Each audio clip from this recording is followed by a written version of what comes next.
ज्ञान गंगा के इस भाग में आज हम एक नया प्रसंग लेकर आए हैं। स्त्रियां अर्धांगिनी क्यों होती हैं?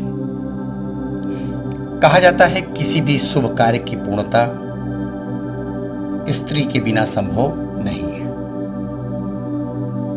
ऐसा माना जाता है कि सृष्टि के प्रारंभ होने के पूर्व भगवान रुद्र आधे रूप से स्त्री और आधे से पुरुष थे।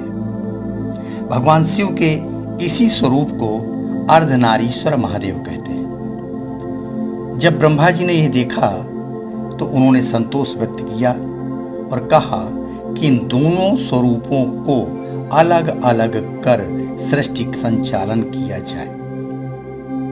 रुद्र के आधे अंग अर्थात बाएं अंग से स्त्री और दाएं अंग से पुरुष की उत्पत्ति हुई तथा इसी से सृष्टि के संचालन हेतु निमित्त बनाए जाने पर स्त्री पुरुष की अर्धांगिनी बनी और स्त्री पुरुष दोनों ने मिलकर सृष्टि की संरचना को आगे बढ़ाया, जिससे संसार में सृष्टि का विस्तार हो। इस संदर्भ में एक दूसरी कथा भी है।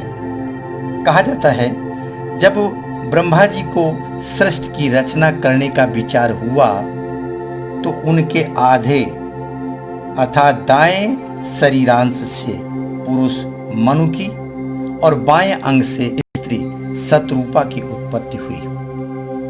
ब्रह्मा जी ने दोनों को सृष्टि का संचालन करने को कहा। ये पति पत्नी हुई और सृष्टि को आगे बढ़ाना। इसलिए मनु और शतरूपा के संयोग से उत्पन्न हुई सृष्टि को मानव या मनुष्य कहा गया।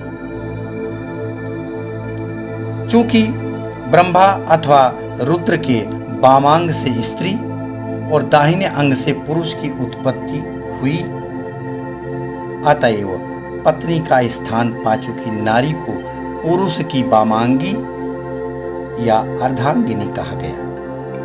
चूंकि आधांग मिलकर ही एक होता है, अतः आधे अंग से उत्पन्न स्त्री या पुरुष तब तक अधूरा होता है जब तक स्त्री को पुरुष से और पुरुष को स्त्री से एक पाणी ग्रहण संस्कार के माध्यम से सृष्टि के संचालन हेतु एकीकृत न कर दिया जाए। इसीलिए स्त्री पुरुष की अर्धांगिनी और पुरुष स्त्री का अर्धांग होता है।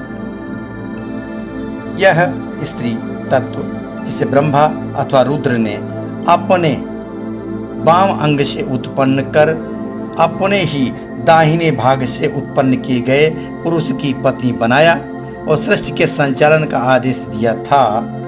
आदि काल से ही पत्नी बनने पर पुरुष के बाएं रहेगी, यह अधिकार दिया गया। आज भी हिंदू विवाह में कन्या को पहले वर के दाहिने बैठाया जाता है और जब कन्या वर को पति रूप में और पति कन्या को पत्नी के रूप में स्वीकार कर लेता है तो वह कन्या जो अब तक वर के दाहिने भाग में विराजित थी वर के वाम भाग में बैठा दी जाती है।